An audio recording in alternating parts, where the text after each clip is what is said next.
Abonnez-vous et cliquez aussi sur la petite cloche de notification pour ne rien rater de nos prochaines vidéos. N'oubliez pas de partager aussi la vidéo et de la liker.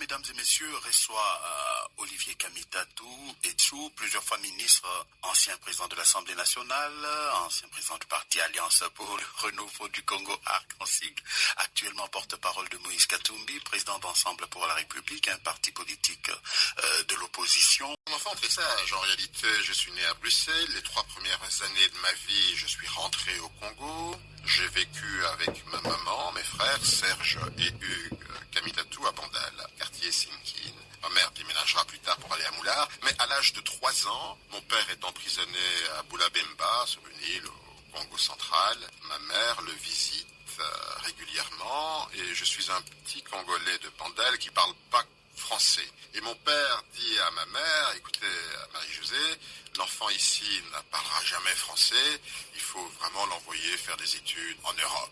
Et donc, avec cette bénédiction, je serai envoyé en Belgique. Ma mère voulait d'abord m'envoyer en Suisse, mais c'était des protestants. Ma mère étant catholique, elle a trouvé une dame qui s'occupait du foyer social à Kikwit, qui avait travaillé avec elle. Et donc, c'est là où je vais passer toute ma jeunesse, dans un petit village des Ardennes, où je serai éduqué par une dame qui dirigeait le foyer social à Kikwit. Donc, voilà les premières années. On ne peut pas parler d'Olivier Kamitatou sans faire allusion à Cléophas Kamitatou, que l'on a cité ici.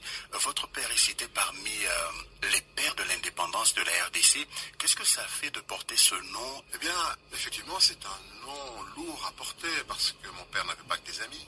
Il était un homme politique, mais il a laissé une trace extrêmement forte dans la politique congolaise en tant qu'un des pères de l'indépendance. Et vous l'avez, je crois, interviewé ici en 2007. En 2007. Donc une année avant qu'il nous quitte. Kamitatou était avant tout un très grand politique, un animal politique, et il était un intellectuel brillant. Et donc c'est extrêmement difficile de lui succéder. Il n'y a eu qu'un Kamitatou Cléophas, il n'y en aura pas un deuxième. Olivier, c'est autre chose, mais il m'a donné les codes. Il m'a enseigné beaucoup de choses. Il m'a transmis le flambeau à Massimanimba, qui était vraiment la contrée, sa circonscription. Il a fait chaque village, il m'a accompagné dans chaque village. Quand j'ai eu la chance et l'honneur d'être désigné comme président de l'Assemblée nationale, eh bien, il m'a présenté à chaque grand village en disant « Quand je ne serai plus là, eh bien, mon fils, c'est lui qui vous dira ce qu'il faut faire en politique. » Donc, je lui suis extrêmement reconnaissant et j'espère pouvoir un jour, moi aussi, transmettre, parce que la transmission en politique est une chose qui est souvent négligée. Cléophas Kamitatou a fait sa part. Mais n'oublions pas ma mère aussi. Il fut la deuxième femme à devenir ministre dans le gouvernement du président Mobutu. Et ce fut une des toutes premières à entrer en politique, à être élue, elle de Boulungu. Et vous savez, chez nous, c'est le matriarcat.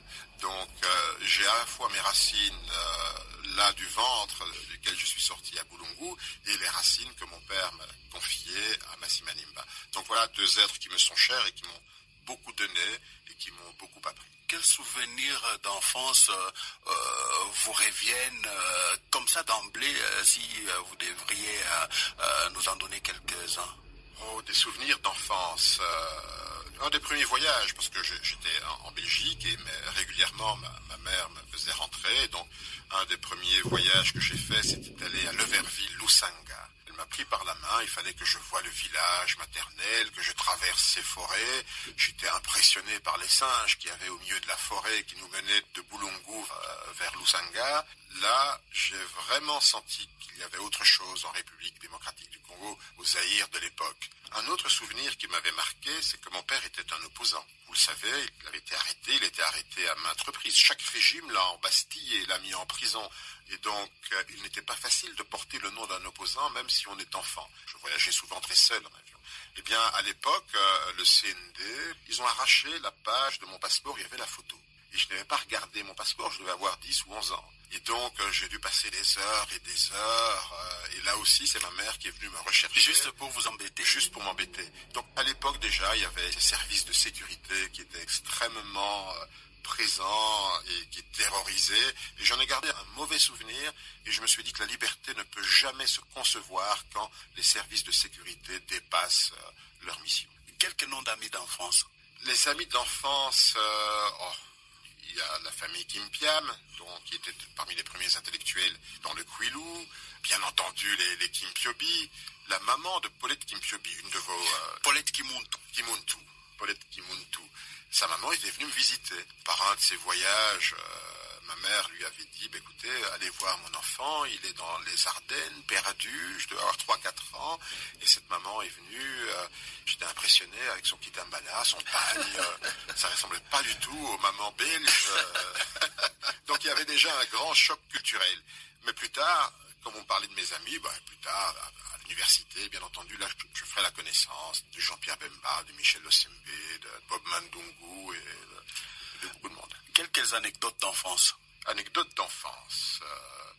Une des anecdotes qui m'a le plus marqué, c'est que mon père, qui était ministre à l'époque, de l'environnement, je sais pas quoi, est venu me voir jouer au football. Et donc, chaque lendemain, le lundi, il y avait la rubrique de football dans la petite journal, la petite gazette régionale. Et dans la petite gazette régionale, il y avait un ministre zaïrois, Monsieur Kamitatou, est venu voir jouer son fils. C'était dans le compte-rendu du match. Alors, j'en étais très fier et j'ai gardé ça très longtemps comme bon souvenir, que mon père m'ait fait l'honneur à l'époque, de venir me voir jouer au football. J'adorais le football. Et aujourd'hui, vous pratiquez encore ce football? Non, malheureusement. À l'âge où je suis, on devient perclus de rhumatisme. Ah oui, mais du côté musique, souvent football, musique, ça rime un peu ensemble, non? Mes amis ne m'aiment pas quand je suis dans une soirée, parce que d'une part, je connais très mal la musique. J'apprécie toutes les musiques, mais j'apprécie particulièrement la musique classique. Mais je suis assez éclectique. Et au niveau musique, j'apprécie énormément ce que font les jeunes talents congolais aujourd'hui, que ce soit Damso, que ce soit Nino, que ce soit MHD, que ce soit Youssoupha, la nouvelle génération. Vous êtes connecté, elle fait un son qui est formidable, parce que la culture congolaise est en train d'exploser dans le monde. Sont, je pense, au top et le demeureront parce que le Congo a vocation à assumer un leadership au niveau culturel et au niveau mondial. Je disais que vous êtes connecté. J'ai des enfants qui le sont, mais j'aime le son. J'aime le son. Ce que j'entends, j'aime le bon son. Gims et autres, j'aime le bon son. En 1986, vous êtes diplômé de l'Institut catholique des hautes études de commerce de Bruxelles. Option problèmes économiques des pays en développement. Pourquoi le choix de l'économie? Le choix de l'économie parce que le développement passe effectivement par la maîtrise de tous les ratios et des éléments qui conduisent à assurer une bonne gouvernance. L'économie est un instrument au service de l'homme. Si on considère que la première priorité pour développer un pays, c'est de s'intéresser au destin de chacune et chacun, je pense que ça passe également par l'économie. Certains auraient choisi le droit, d'autres la médecine ou les sciences exactes. J'ai choisi les études commerciales parce que c'était un non-choix en réalité. Quand vous faites les commerciales, vous touchez un peu à tout. Vous touchez à la finance, vous touchez à la comptabilité, vous touchez à l'histoire économique, vous touchez aux relations internationales, vous touchez au développement. Donc c'était assez éclectique et cela répondait à cet âge-là, au choix que je m'étais fixé, c'était garder les horizons tout à fait ouverts, mais en ayant toujours un point sur l'économie, le commerce, le développement. Alors selon vous, quels sont les principaux problèmes économiques des pays en développement, de manière générale? De manière générale, c'est la gouvernance. De manière générale, la gouvernance défaillante.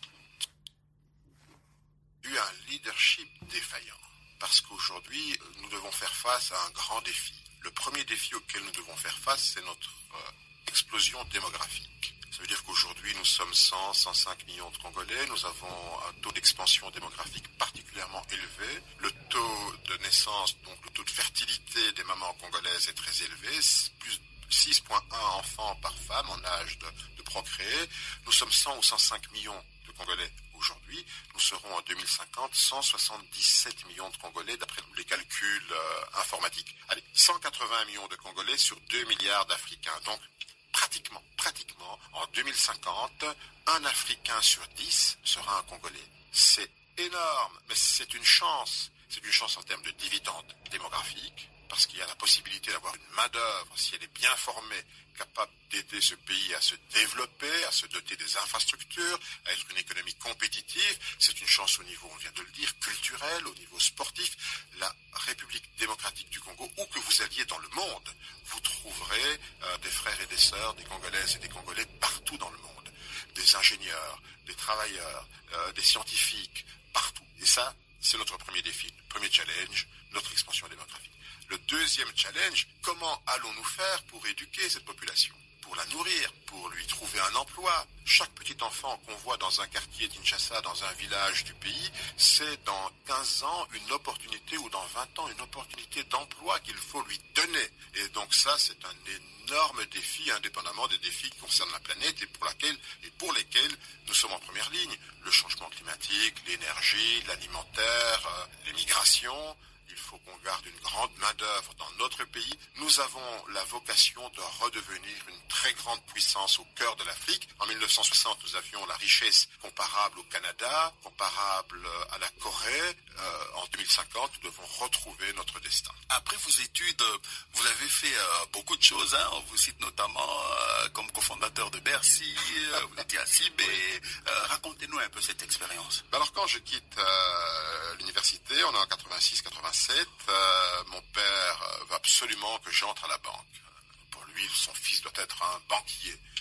Alors je fais passe un test à la BCZ, qui est devenue la BCDC. Je réussis ce test, mais au bout d'un mois, le salaire qu'on me propose est moins que l'argent de poche que mes parents me donnaient à l'université. Je dis non, je ne vais pas faire ça. Alors avec mon père, c'est une grosse bouderie, il va se fâcher, et c'est Jean-Pierre Bemba qui va me dire, bien, tu aimes écrire, tu aimes la plume, nous avons un magazine, Cibé Zaïre Magazine à l'époque, et donc Jeannot Bemba va me confier la responsabilité de ce magazine, qui est un magazine d'entreprise. Quelques années plus tard, 2 ans plus tard, mon père revient à la charge, il dit, bon, avec le soutien de la Banque mondiale, donc je veux que tu entres à l'inspection générale des finances. À nouveau un examen, donc j'entre d'abord comme secrétaire administratif, ensuite le concours, je passe le concours, je le réussis avec Alinguité, avec Bamporiki, Bavonsa, c'est tous mes amis de promotion. La toute première promotion, 1988, je deviens inspecteur des finances. Nous sommes 50 jeunes, mais en 89, la coopération s'arrête brutalement. Donc les bailleurs de fonds décident de ne plus financer l'inspection des finances. Et nous sommes, après 2 ans de formation à l'école des finances, à la DGI, à l'OFIDA à l'époque, donc aux douanes, nous sommes laissés pour compte. Et là, je décide, parce qu'on approche de la démocratisation, de la libéralisation, avec ma belle-sœur de l'époque, Francesca Bombocco, je suis passionné par les sondages, par être un observateur de la vie politique. Et donc, tout en faisant mes missions d'inspecteur des finances, je crée avec elle Bercy. Elle va partir aux États-Unis pour faire un doctorat et je vais gérer Bercy tout seul pendant 7-8 ans et j'ai adoré ça parce que chaque mois, nous faisions une enquête. Et ce qui m'a conduit d'ailleurs à être poursuivi, arrêté, parce qu'à l'époque, bien plus tard, quand le président Kabila prend le pouvoir, les sondages au bout de quelques mois ne sont pas bons. Il considère qu'on doit arrêter et qu'on doit aussi m'arrêter. Donc c'est comme ça que je suis parti sur d'autres chemins. 90, la démocratisation, comment vous vivez ça ? Comme je vous dis, c'est pour moi une formidable exaltation parce qu'on croit dans la liberté et je vois le parti chrétien qui s'anime avec Joseph Idéo.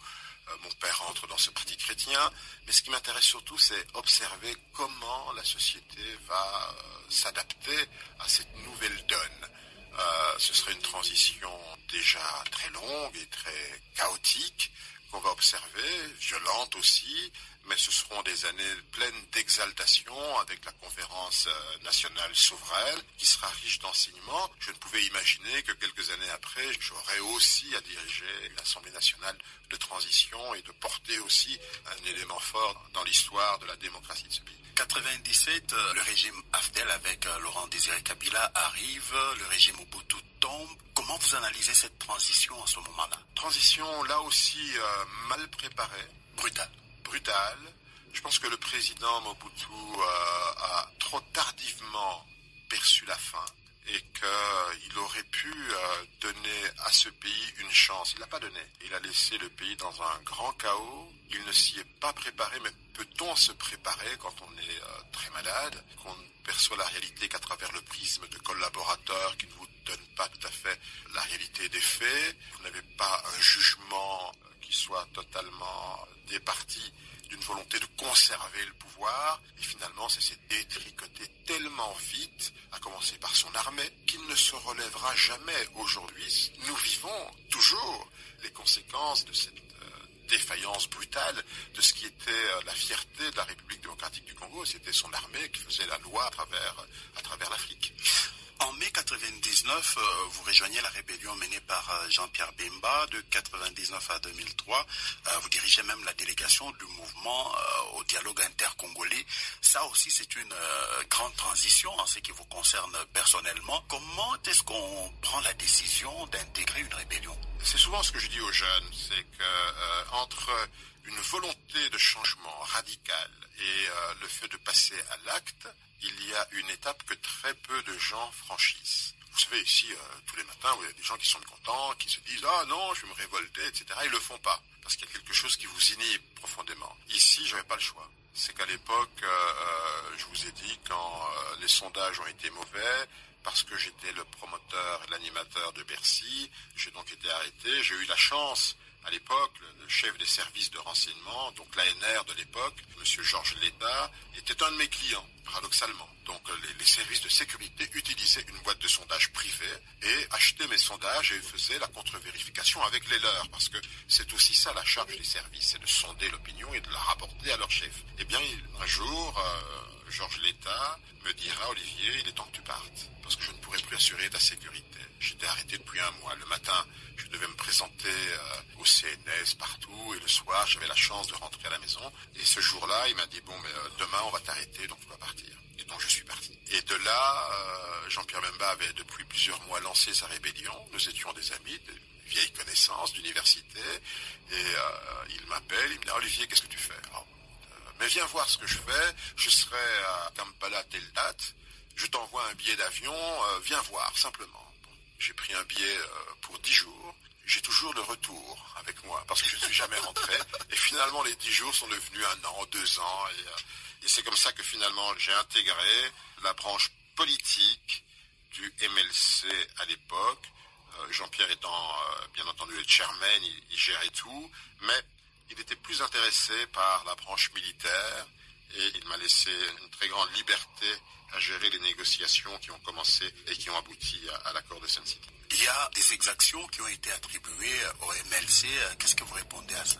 Je pense que ce que Jean-Pierre Bemba a payé extrêmement lourdement, c'est le fait qu'il avait une armée qui était extrêmement bien organisée, qui a commis certainement des écarts, comme toute armée commet des écarts. Il a payé cela très cher parce qu'il n'avait pas un mandat d'intervenir, même à la demande du président centrafricain, qui l'a appelé au secours.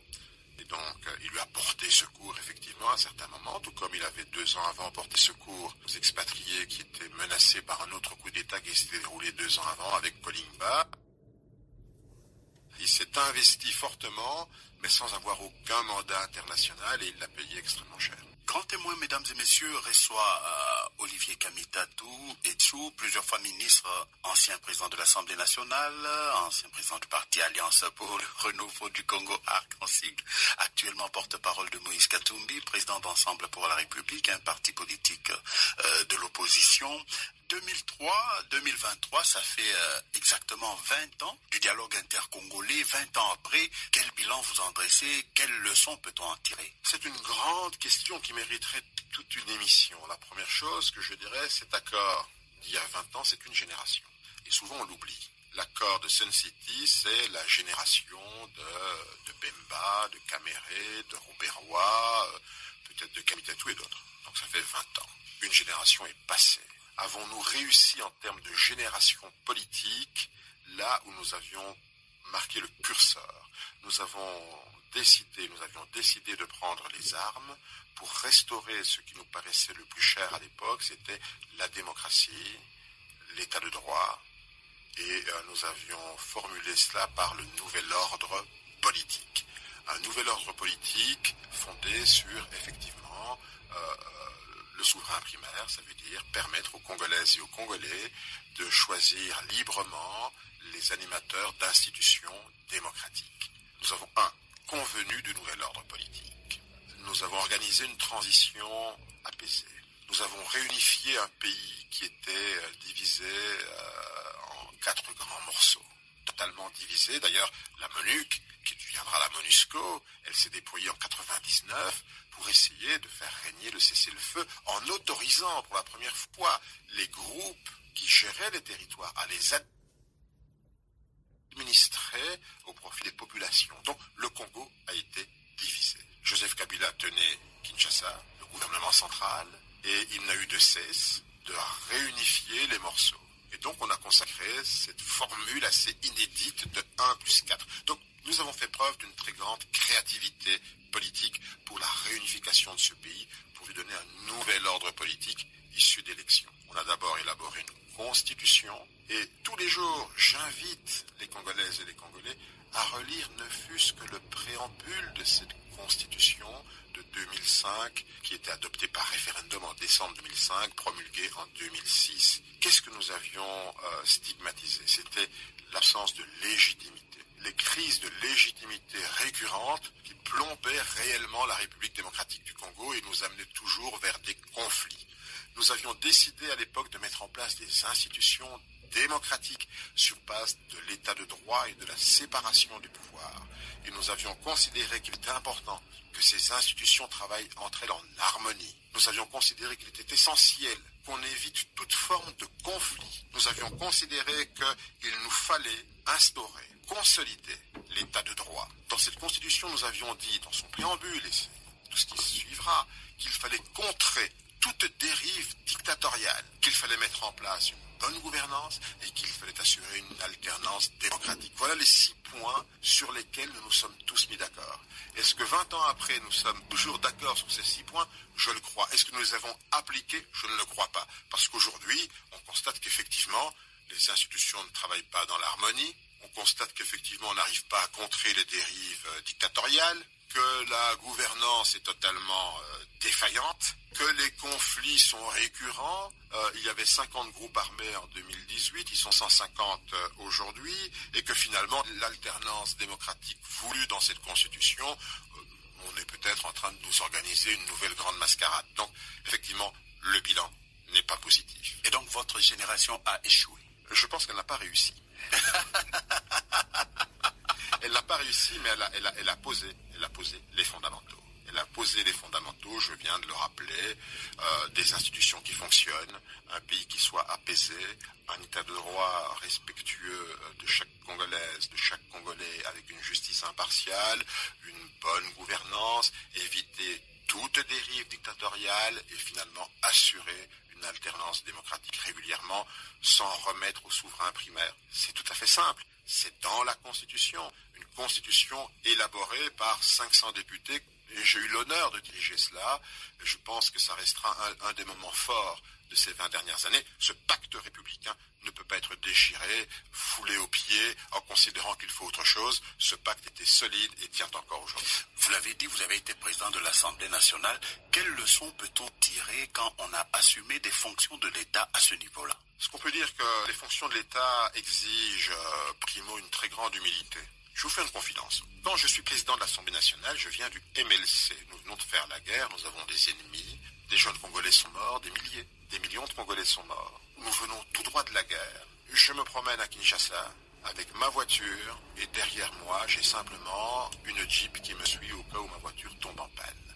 Et je n'ai pas de sirène. C'est ça, 2003, 2004, 2005, 2006. Un pays qui sort de la guerre, mais tout le monde considère qu'il nous faut revenir à une certaine forme d'humilité. En 2023, c'est pas tout à fait ça. Quand je circule à Kinshasa, c'est des sirènes à tout bout de champ, c'est des cortèges kilométriques, c'est des gens qui se croient au-dessus des Congolais. Non, les institutions sont au service des Congolais.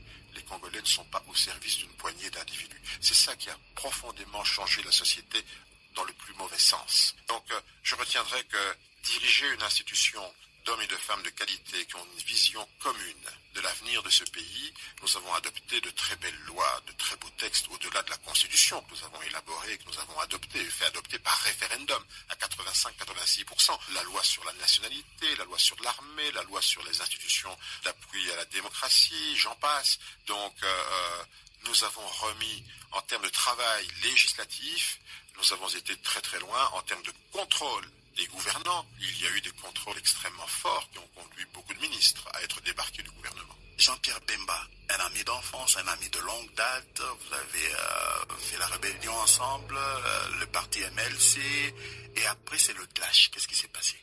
J'en ai jamais parlé, je ne sais pas si je dois en parler un jour. Je pense que Jean-Pierre Bemba est un... J'ai raté la première confidence, allez-y à la deuxième. Non, Jean-Pierre Bemba avait une vision et du courage.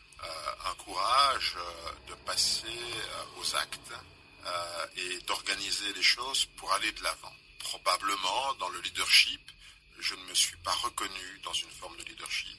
Dans un pays aussi vaste que le nôtre, il faut énormément de souplesse, de flexibilité, de capacité d'écoute, de respect des autres et de ce qui est le plus fondamental dans les relations humaines.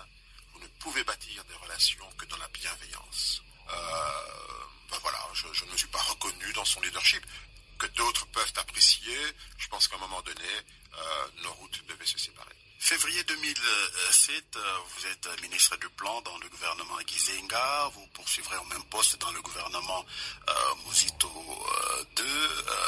En tant que ministre du Plan d'un pays aussi vaste, d'un pays potentiellement riche, qu'est-ce que l'ancien ministre du Plan dit aux Congolais qui vous suivent en ce moment? D'abord, les Congolaises et les Congolais, ils ne savent pas ce que fait le ministre du Plan. Personne ne le sait. Alors, pour résumer cela, il faut dire que chaque Congolaise et chaque Congolais a la volonté de construire une maison. Ça, c'est dans le cœur et l'âme. Un Congolais est né avec une brique dans le ventre. Il veut avoir sa maison. Vous voulez avoir une maison, vous allez auprès d'un architecte. Il vous fait le plan. Et maintenant, l'architecte peut devenir le maître d'œuvre. Vous pouvez dire non, merci, j'ai le plan et je ferai autre chose. C'est ça le ministre du Plan. Il vous dresse un plan. Maintenant, quand il faut commencer à creuser les fondations, il faut mettre de l'argent. Il faut trouver les ouvriers, les métiers, les corps de métier. C'est plus le ministre du Plan. Le plan a été dressé. Donc, nous avons fait l'architecture à travers d'abord les documents de stratégie de réduction de la pauvreté auxquels je n'ai pas beaucoup adhéré. Parce que le DCRP, qu'il soit 1 ou 2, j'ai trouvé ça assez cocasse de dire à quelqu'un « Mais mes chers amis, vous serez moins pauvres demain ». C'est ridicule. Il faut dire aux gens que vous serez riches demain. Je vous ai reçu à l'époque, vous vous en réjouissiez et pourtant... Je m'en réjouissais parce que nous étions dans les programmes d'urgence, parce qu'à l'époque, n'oublions pas que le budget de l'État congolais, c'était 300 millions de dollars. Je pense que le Premier ministre Muzito va le porter à 1 milliard. On va arriver à effacer une dette de 10 milliards. Aujourd'hui, on s'est réendetté de manière scandaleuse. Mais de tout cela, le ministre du Plan a rêvé le Congo, a donné une esquisse d'une prospective sur l'avenir, et c'est ça un véritable ministre du Plan, c'est de ne pas travailler sur un budget d'1 an, mais c'est de travailler sur des cadres de dépenses à moyen terme, de donner des orientations, que ce soit au niveau économique, au niveau social, de sorte que chaque Congolaise et chaque Congolais puisse se dire le gouvernement me protège, me rassure, encadre mes activités, il me permet de m'épanouir et de chercher le bonheur dans mon pays. Après le MLC, vous fondez votre parti, l'Alliance pour le Renouveau au Congo, ARC. C'est une autre expérience de président de parti. Quel souvenir vous en avez gardé? Plusieurs, d'abord. Tous les amis, ceux qui m'ont rejoint, c'est des hommes qui partageaient avec moi une volonté de plus de liberté. L'ARC a été fondé sur une idéologie, parce que très souvent on ne parle pas des idéologies. Et je suis très fier d'avoir été le président du réseau libéral africain pendant près de 5 ans. Et je suis très fier également d'avoir et de rester un des vice-présidents de l'international libéral. Parce que, avant tout, l'idéologie pour moi que je conduis, c'est la démocratie et la liberté. Il faut assurer à chaque Congolaise et à chaque Congolais de pouvoir s'épanouir et de devenir ce qu'il aspire à être dans la société, dans un pays qui soit apaisé Et ça, c'est véritablement les vertus de la liberté que nous avons voulu promouvoir. C'était la base de l'idéologie de l'Alliance pour le renouveau du Congo. Après, vous êtes membre du G7, une plateforme de 7 partis qui ont quitté la majorité présidentielle, qui soutenait à l'époque l'action du président Joseph Kabila. Ça aussi, c'est une transition importante dans votre vie et dans l'histoire de ce pays. C'était quoi les véritables motivations ? La véritable motivation, vous vous rappellerez, donc il y a une volonté. En 2011, troisième confidence, 2011 les élections, je ne suis plus en odeur de sainteté auprès de Joseph Kabila et de son parti. Je suis considéré peut-être comme un électron libre. Je vois le président de la République à l'époque et je lui dis, Monsieur le Président, je pense qu'après les élections, il serait bon que vous puissiez réviser cette constitution. Elle était élaborée dans une certaine période et je vois qu'elle n'est pas respectée. Alors soit on respecte la constitution, soit on demande à une constituante d'en élaborer de nouveaux termes et de réviser les choses qui ne fonctionnent pas, parmi lesquelles les pouvoirs du président de la République. Au terme de la constitution actuelle, le président de la République a des pouvoirs extrêmement réduits. C'est le Premier ministre qui élabore la politique du pays et la met en œuvre en concertation avec le président sur un ou deux secteurs, mais c'est lui qui en est le responsable. Qu'est-ce qu'on voit ? C'est que depuis plusieurs années, c'est le président qui est l'alpha et l'oméga, qui dit tout, qui dicte tout, qui se paye un train de vie somptuaire, comme aujourd'hui on dit que ce sont des millions de dollars de salaire. Ce président de la République-là n'est pas le président de la République que 85 ou 86% des Congolais ont choisi lors du référendum. Le président de la République est le garant, mais il ne conduit pas la politique du pays. Et donc, Joseph Kabila m'entend, mais ne m'écoute pas. Et donc, il veut changer la Constitution à la fin de son mandat. Et ce changer de Constitution, non pas pour gagner des élections, mais pour améliorer les choses, certes. Mais on ne tripatouille pas une constitution pour rester au pouvoir. Et c'était ça le vrai conflit. Nous étions dans la même famille politique, nous avons dit au président, il n'est pas question d'un troisième mandat, il n'est pas question de changer la constitution. Nous pouvons continuer à soutenir le candidat que vous nous présenterez à notre famille politique, mais ne changeons pas. Et nous l'avons exhorté à ne pas changer la constitution. Il a eu l'air de s'entêter. On est allé dans des prolongations qui ont été extrêmement difficiles, qui ont consacré beaucoup de martyrs. Le peuple s'est réveillé et finalement, le président Kabila est parti. Et la Constitution n'a pas été changée. Donc quelque part, le G7 a fait son devoir de citoyen, d'homme politique, et nous sommes restés attachés à une valeur qui est le respect de notre Constitution, au rang desquels des gens ont démissionné, comme Moïse Katumbi, qui gérait le Katanga, qui est la province la plus riche du pays. C'est pas évident. Passer de la parole aux actes, il faut une dose de courage et de détermination et d'engagement. Le gouverneur Katumbi en a fait la démonstration. Les ministres, qu'ils soient Charles Mwando à l'époque et d'autres, Samalou Kondé, qui est le Premier ministre, se sont départis de leurs responsabilités pour assumer ce qu'ils pensaient être la bonne voie pour le pays. Un grand témoin aujourd'hui, je reçois Olivier Kamitatu Etsu, plusieurs fois ministre, ancien président de l'Assemblée nationale, actuellement porte-parole de Moïse Katumbi, président d'Ensemble pour la République, un parti politique de l'opposition. 2018, nous assistons à la passation pacifique du pouvoir entre Joseph Kabila et Félix Tshisekedi. Moïse Katumbi et vous autres, vous tombez dans les bras de Félix Tshisekedi, c'est la lune de miel, et puis c'est une fois de plus le divorce. Qu'est-ce qui se passe ? En 2018, on assiste à une alternance bricolée. Les résultats ont été bricolés, tout le monde le sait. Je pense qu'aujourd'hui, le président Corneille Nangaa ne cesse de le clamer sur tous les toits, mais tout le monde le savait déjà, la presse aussi, elle s'en est fait largement l'écho, la grande presse internationale sur les vrais résultats. Il y a eu... Mais à l'époque, vous ne le disiez pas. Nous l'avons dit, nous l'avons dit. La Mouka s'est créée, nous l'avons dit. Nous avons soutenu Martin Fayulu et nous avons voulu revendiquer, mais nous avons dit attention. Dès lors que nous sommes une opposition républicaine, si cela s'est inscrit dans la tête de tout le monde, nous n'irons pas prendre des armes, nous n'irons pas faire une insurrection, nous resterons dans le jeu institutionnel.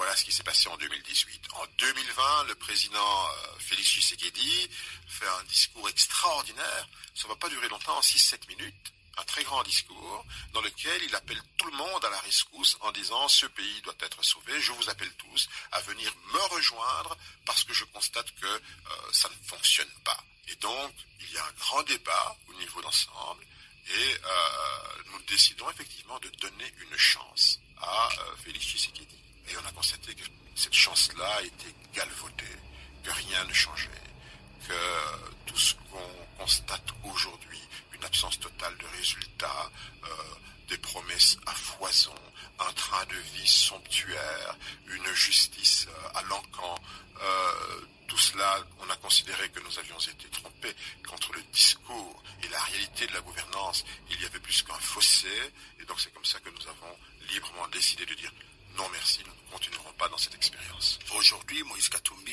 est dans l'opposition. Vous avez vu à un moment, quand je reprenais votre présentation, j'ai hésité, Olivier Kamitatou, président de l'ARC, ancien président. Il y a plusieurs personnes qui ont considéré que le fait d'avoir laissé dissoudre l'ARC dans Ensemble aujourd'hui, et que c'était une faiblesse pour vous, selon vos détracteurs. Je pense que les partis doivent avoir d'abord une base idéologique très forte. Qu'un pays n'a pas besoin de 900 partis politiques. Il y a combien d'idéologies? 7 ou 8? Pourquoi a-t-on 900 partis politiques? Non, il faut se rassembler. Il faut donner une vision commune. Ce rassemblement, je l'avais déjà expérimenté avec Mboussa Nyamwisi dans les Forces du Renouveau en 2006. Nous n'avions pas fait un parti à l'époque. J'ai considéré que nous pouvions faire un grand parti partageant les mêmes valeurs, la même idéologie libérale et sociale, et je me suis retrouvé effectivement dans les idées portées par Moïse Katumbi et portées par tous les compagnons qui sont à l'intérieur de l'ensemble. Nous avons fait de manière très démocratique un choix au niveau de l'ARC. C'est comme si vous êtes dans la même rue, il y a 50 pharmacies qui vendent les mêmes produits, au même prix, aux mêmes clients. Non, ça ne sert à rien. Rassemblons-nous, créons une grande force politique. Il vaut mieux être dans la plus grande force politique qui va diriger le Congo, qui va donner une nouvelle dynamique, dresser un nouvel espoir, un nouvel horizon congolais, que de rester le 900e parti politique congolais. Ça n'a plus aucun sens tout cela. Tout ça c'est du bricolage, on a créé des mosaïques et il ne faut pas se laisser leurrer par ça.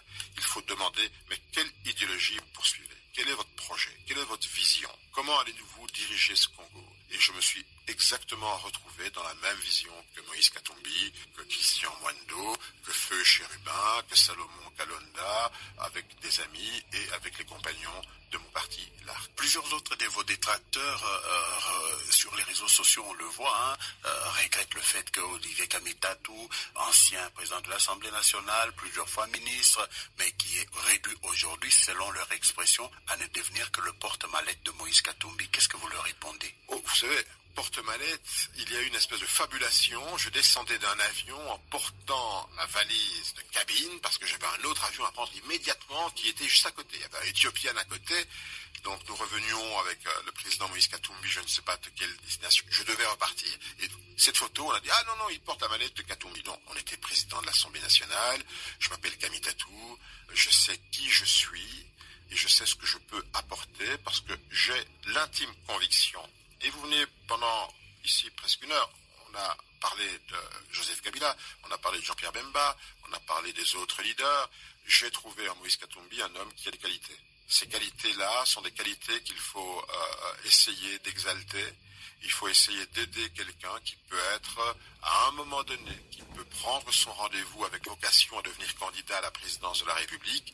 Mais j'ai l'intime conviction que Moïse Katumbi, avec son expérience du Katanga, avec la détermination qu'il a eue, son engagement à se départir de ses grandes responsabilités, avec son passé, que ce soit au niveau sportif, au niveau du business, donc du monde des affaires comme opérateur économique, à travers le mécénat et le monde social et associatif, c'est quelqu'un qui a assez de qualités que je n'ai pas trouvées dans les autres leaders. Je pense que son heure est arrivée. Comment réagit Moïse Katumbi, vous qui êtes si souvent avec lui, quand il suit des documentaires comme Katanga Business et beaucoup d'autres critiques sur sa gestion de l'ancienne province du Katanga? Certaines sources lui attribueraient même des détournements massifs passif, beaucoup de décaissements sans avoir concrètement rien fait pour la province, mais beaucoup plus pour lui-même. Comment il réagit? Deux choses.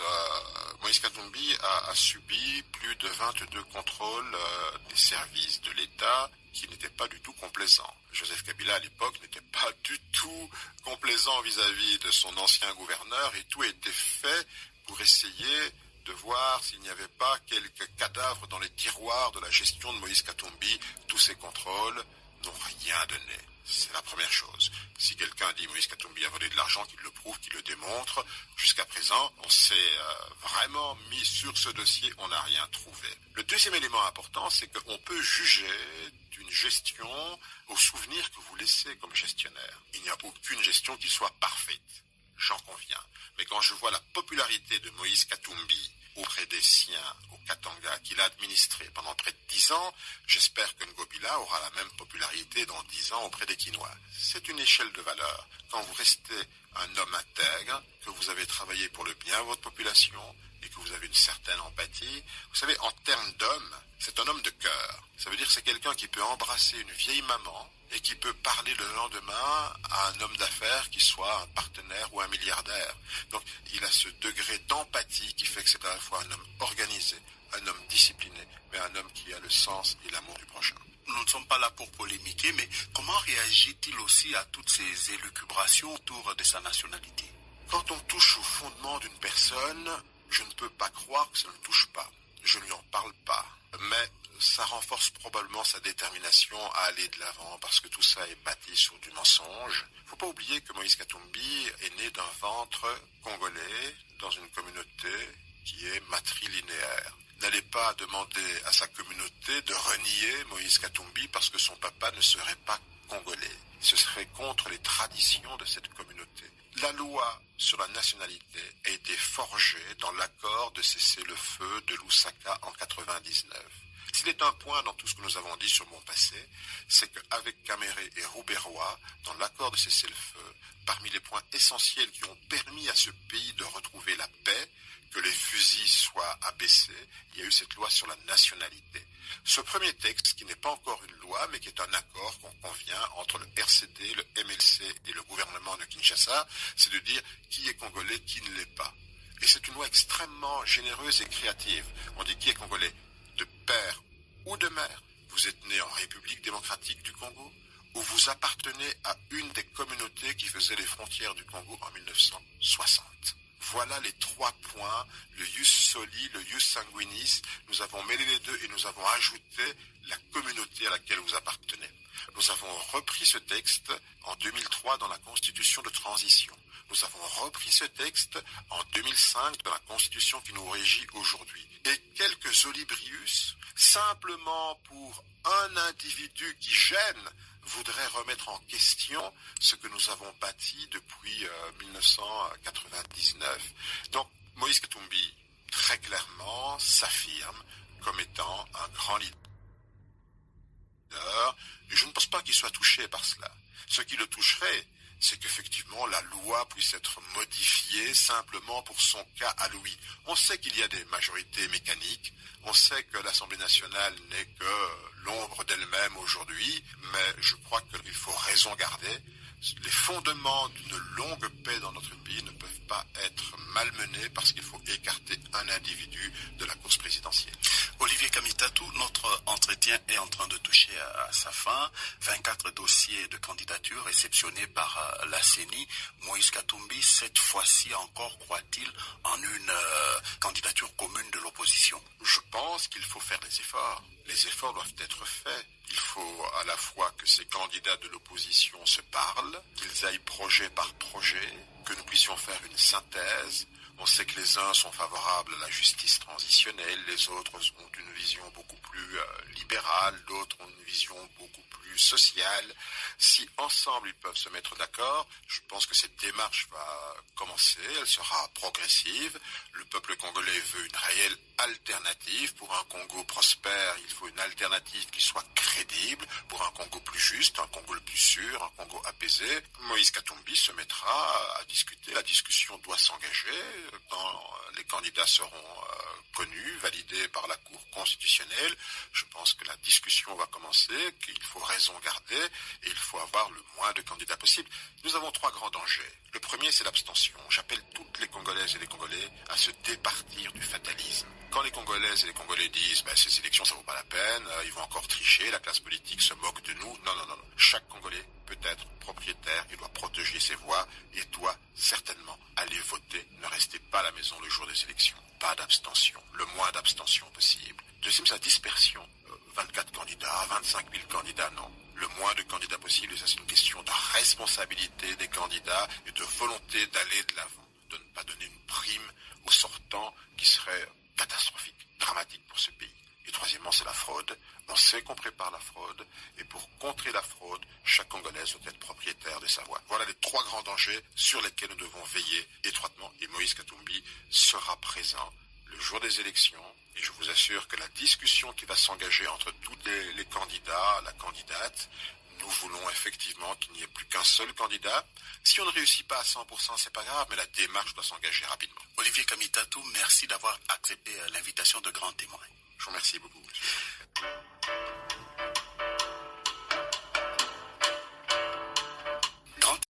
Merci à Jonathan Fanani et Clément Chimanga à la vidéo. Supervision Jean-Marc Matouaki. Présentation Alain Hiroum. Bonne suite des programmes sur la fréquence de la paix. Au revoir.